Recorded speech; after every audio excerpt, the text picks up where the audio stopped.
Bonjour et bienvenue dans Miroir de l'âme, le podcast qui explore les mystères de la conscience humaine et du développement personnel. Je suis votre animateur, et aujourd'hui, nous plongeons dans l'un des concepts les plus transformateurs que j'ai découvert, la loi du reflet. Vous savez, il y a quelques semaines, une amie m'a dit quelque chose qui m'a profondément marqué. Elle m'a dit, « Tu sais, les personnes qui t'agacent le plus sont souvent celles qui te ressemblent le plus. » Au début, j'ai réagi. Exactement comme vous probablement en ce moment. Non, mais attendez, cette personne-là n'a rien à voir avec moi. Mais plus j'y réfléchissais, plus je me rendais compte que cette phrase touchait à quelque chose de profondément vrai. Et c'est exactement ce dont nous allons parler aujourd'hui. La loi du reflet, c'est cette idée fascinante que notre réalité extérieure, nos relations, nos expériences, même les situations que nous attirons, sont le miroir direct de notre monde intérieur. Nos croyances, nos émotions non résolues, nos peurs cachées, tout cela se projette dans notre expérience de vie. Imaginez un instant que tout ce qui vous entoure soit un miroir géant. Chaque personne que vous rencontrez, chaque situation qui vous fait réagir, chaque défi que vous traversez, tout cela vous renvoie quelque chose sur vous-même. Je sais, ça peut sembler un peu mystique au premier abord. Mais restez avec moi parce que dans les prochaines minutes, nous allons explorer des exemples concrets, pratiques, qui vont vous faire voir votre vie sous un angle complètement nouveau. Et qui sait, peut-être qu'à la fin de cet épisode, vous regarderez cette personne qui vous agace au travail avec des yeux complètement différents. Alors, installez-vous confortablement, prenez peut-être une tasse de thé ou de café et plongeons ensemble dans ce voyage de découverte de soi. Je vais vous raconter l'histoire de Marc. Marc, c'est un ami proche qui a vécu une transformation remarquable grâce à cette prise de conscience. Marc travaillait dans une entreprise depuis 3 ans, et il avait un problème récurrent, il se disputait constamment avec ses collègues. Pas tous, mais il y avait toujours 1 ou 2 personnes dans chaque équipe qui le faisaient sortir de ses gonds. Ils sont arrogants, disait-il. Ils ne respectent jamais les délais, ils prennent tout à la légère, ils ne sont pas rigoureux comme moi. Un jour, Marc a changé d'équipe. Nouveau bureau, nouvelle personne, nouveau départ. Et devinez quoi ? 3 semaines plus tard, il m'appelle, complètement frustré. Tu ne vas pas me croire, mais il y a encore quelqu'un d'insupportable dans cette nouvelle équipe. C'est là que j'ai commencé à lui parler de la loi du reflet. Au début, comme vous pouvez l'imaginer, il n'était pas du tout convaincu. Mais nous avons fait un exercice ensemble. Je lui ai demandé de lister exactement ce qui l'agaçait chez ses collègues. Et voici ce qui est sorti. Ils ne sont pas assez rigoureux. Ils ne prennent pas les choses au sérieux. Ils font les choses à moitié. Ils n'ont aucun sens des responsabilités. Puis je lui ai posé une question qui a tout changé. Marc, et toi, dans quel domaine de ta vie est-ce que tu n'es pas rigoureux ? Où est-ce que tu fais les choses à moitié ? Le silence qui a suivi. Je peux vous dire que c'était éloquent. Parce que Marc, aussi rigoureux soit-il au travail, avait tendance à procrastiner énormément dans sa vie personnelle. Il remettait à plus tard ses projets personnels, il négligeait sa santé, il n'entretenait pas vraiment ses amitiés. Vous voyez où je veux en venir ? Les comportements qu'il critiquait si vivement chez les autres, il les reproduisait lui-même, mais dans d'autres domaines de sa vie. La prise de conscience a été fulgurante. Marc a réalisé que ses collègues lui renvoyaient, comme un miroir, ses propres zones d'ombre. Les parties de lui qu'il n'assumait pas, qu'il avait enterrées ou niées. Et vous savez ce qui s'est passé ensuite ? Une fois qu'il a commencé à travailler sur sa propre relation à la rigueur et à la responsabilité dans tous les domaines de sa vie, quelque chose d'extraordinaire s'est produit. Ses relations professionnelles se sont complètement transformées. Non pas parce que ses collègues avaient changé, mais parce que sa façon de les percevoir et d'interagir avec eux avait évolué. Aujourd'hui, Marc me dit souvent, « Tu sais, mes collègues sont restés les mêmes, mais moi, je ne les vois plus du tout de la même façon. » Et bizarrement, il semble même mieux travailler depuis que j'ai changé mon attitude. C'est ça, la magie de la loi du reflet. Quand nous transformons notre monde intérieur, notre réalité extérieure se transforme aussi. Maintenant que nous avons vu un exemple concret, creusons ensemble ce concept fascinant. La loi du reflet, au fond, qu'est-ce que c'est exactement ? Imaginez que votre conscience soit comme une antenne radio. Cette antenne capte et émet sur certaines fréquences. Les expériences que vous attirez dans votre vie sont directement liées aux fréquences sur lesquelles vous vibrez intérieurement. Concrètement, cela signifie plusieurs choses. Première dimension, nos déclencheurs émotionnels. Tout ce qui vous fait réagir fortement, que ce soit de la colère, de l'agacement, de la tristesse ou même de la fascination excessive, vous indique quelque chose d'important sur votre monde intérieur. Moi, par exemple, j'ai longtemps été agacé par les personnes que je trouvais trop extraverties. Vous savez, ces personnes qui prennent toute la place dans une conversation, qui parlent fort, qui attirent l'attention. Mais en creusant, j'ai réalisé que ce qui m'agaçait, c'était en fait ma propre envie réprimée d'être plus expressif, plus spontané. Une partie de moi rêvait secrètement d'avoir cette facilité relationnelle, mais je l'avais étouffée par peur du jugement. Deuxième dimension, nos relations. Nos relations intimes sont nos plus grands maîtres. Votre partenaire, vos enfants, vos parents, vos amis proches. Ils activent en vous des parties que vous ne verriez jamais autrement. Vous avez déjà remarqué comme certaines personnes semblent avoir le don de vous faire sortir de vos gonds? Comme c'est pratique, non? En réalité, ces personnes sont des cadeaux déguisés. Elles vous montrent exactement où vous avez encore du travail à faire sur vous-même. Si votre partenaire vous reproche souvent de ne pas l'écouter, avant de vous défendre, demandez-vous, dans quelle mesure est-ce que je ne m'écoute pas moi-même? Ou est-ce que j'ignore mes propres besoins ou mes propres signaux internes? Troisième dimension, nos expériences professionnelles. Le travail, le travail. Quel terrain de jeu extraordinaire pour observer la loi du reflet en action.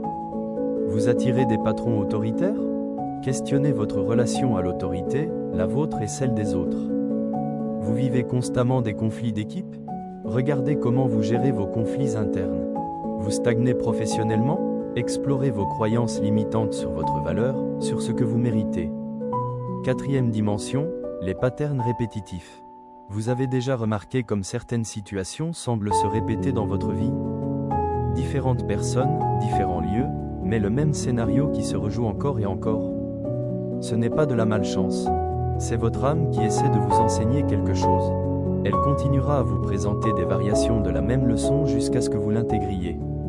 Une amie me disait récemment, « C'est dingue, j'ai l'impression que tous mes ex sont des narcissiques. » Ma question pour elle était simple, « Et toi, dans quelle mesure négliges-tu tes propres besoins?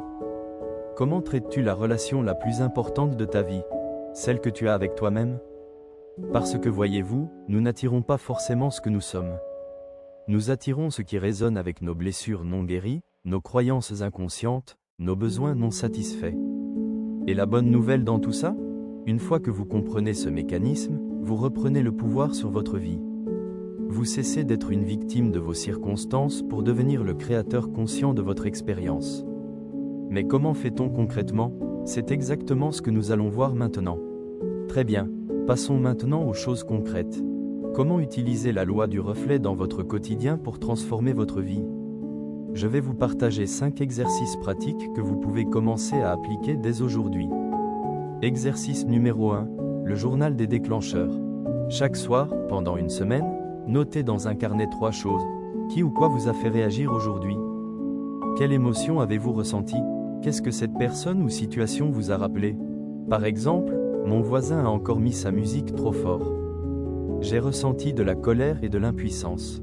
Cela me rappelle quand j'étais enfant et que je ne pouvais pas me faire entendre dans ma famille. Puis, et c'est là que ça devient intéressant, posez-vous cette question. Où dans ma vie est-ce que je ne respecte pas les limites des autres? Où est-ce que je mets ma musique trop fort métaphoriquement? Exercice numéro 2, la technique du miroir. Quand quelqu'un vous agace profondément, au lieu de le critiquer, complétez cette phrase. Cette personne me renvoie ma propre difficulté avec. Par exemple, cette personne me renvoie ma propre difficulté avec l'acceptation de mes émotions. Cette personne me renvoie ma propre difficulté avec le fait de prendre ma place. Cette personne me renvoie ma propre difficulté avec ma tendance à vouloir tout contrôler. Cet exercice demande beaucoup d'honnêteté avec soi-même, mais les découvertes sont extraordinaires. Exercice numéro 3, l'auto-observation bienveillante. 3 fois par jour, matin, midi et soir, prenez une minute pour vous demander « Comment je me sens à l'intérieur en ce moment? Qu'est-ce que mon état intérieur est en train de créer dans ma réalité ?» Pas de jugement, juste de l'observation. Comme si vous étiez un scientifique curieux étudiant votre propre fonctionnement. Exercice numéro 4, la reformulation positive. Quand vous vous surprenez à critiquer quelqu'un, immédiatement, cherchez une qualité positive chez cette personne. Pas pour nier votre agacement, mais pour équilibrer votre perception.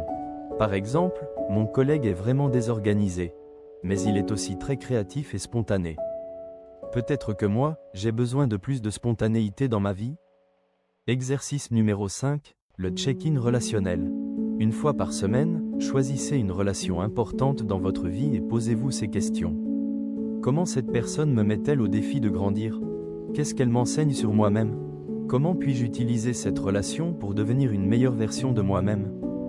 Bonus, la pratique de la gratitude transformatrice. Chaque soir, notez 3 personnes qui vous ont fait réagir dans la journée et remerciez-les mentalement.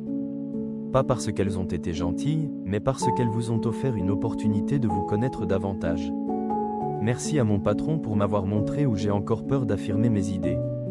Merci à cette personne dans le métro pour m'avoir rappelé que j'ai tendance à juger rapidement.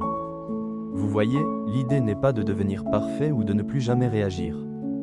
L'idée est de développer cette capacité extraordinaire à transformer chaque expérience difficile en opportunité de croissance. Et croyez-moi, quand vous commencez à pratiquer régulièrement, vous développez une forme de super-pouvoir, celui de ne plus subir votre vie, mais de la créer consciemment. Bon, avant de conclure, j'aimerais vous poser quelques questions. Et même si je ne peux pas vous entendre, j'espère que vous prendrez un moment pour y réfléchir vraiment. Première question, pensez à la personne qui vous agace le plus en ce moment. Fermez les yeux si vous le pouvez. Visualisez cette personne. Maintenant, demandez-vous, quelle partie de moi cette personne réveille-t-elle? Qu'est-ce qu'elle me montre sur moi-même que je ne veux pas voir? Prenez le temps, il n'y a pas de bonne ou de mauvaise réponse. Deuxième question, si votre vie actuelle était le reflet parfait de votre monde intérieur, qu'est-ce que cela vous apprendrait sur vos croyances profondes? Sur vos peurs? Sur ce que vous pensez mériter? Troisième question, quel pattern se répète constamment dans votre vie? Dans vos relations amoureuses, amicales, professionnelles? Et si ce pattern était votre plus grand maître déguisé? Et maintenant, j'ai envie de vous lancer un petit défi pour cette semaine. Choisissez une seule personne qui vous fait réagir régulièrement. Juste une. Pendant les 7 prochains jours, au lieu de la voir comme un problème, voyez-la comme un professeur. Demandez-vous chaque jour, qu'est-ce que cette personne essaie de m'enseigner sur moi-même? Et si vous avez envie de partager vos découvertes, n'hésitez pas à me laisser un commentaire ou à m'envoyer un message. J'adore entendre vos histoires de transformation. Parce que vous savez quoi? Chacun de vos témoignages inspire d'autres personnes. Votre croissance personnelle a un effet d'entraînement sur votre entourage, puis sur l'entourage de votre entourage. En travaillant sur vous-même, vous participez à l'élévation collective de la conscience humaine. Et ça, c'est magnifique. Nous arrivons déjà à la fin de cet épisode, et j'espère que ce voyage à travers la loi du reflet vous aura autant passionné que moi. Récapitulons ensemble les points essentiels que nous avons explorés aujourd'hui. Premièrement, votre réalité extérieure est le miroir de votre monde intérieur.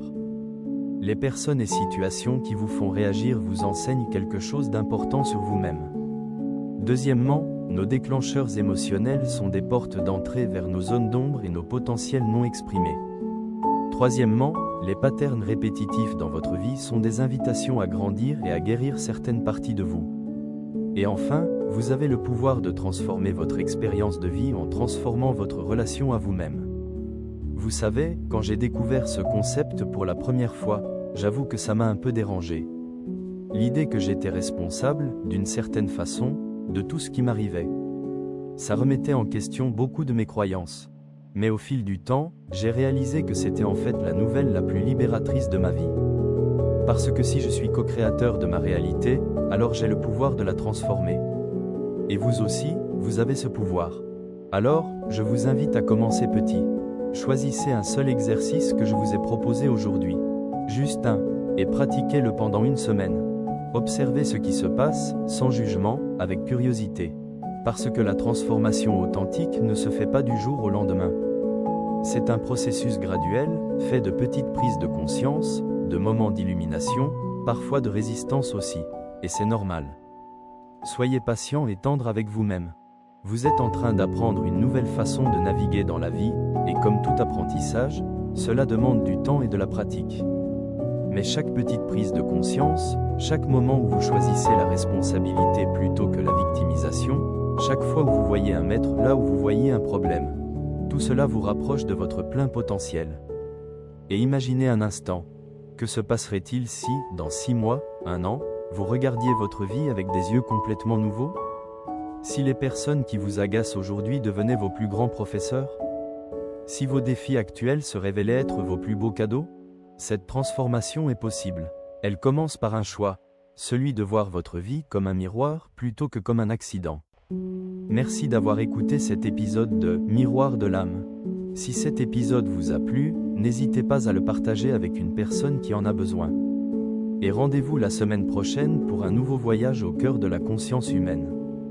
En attendant, prenez soin de vous, et surtout, regardez bien dans le miroir de votre vie. Il a tellement de choses extraordinaires à vous révéler sur vous-même. À bientôt!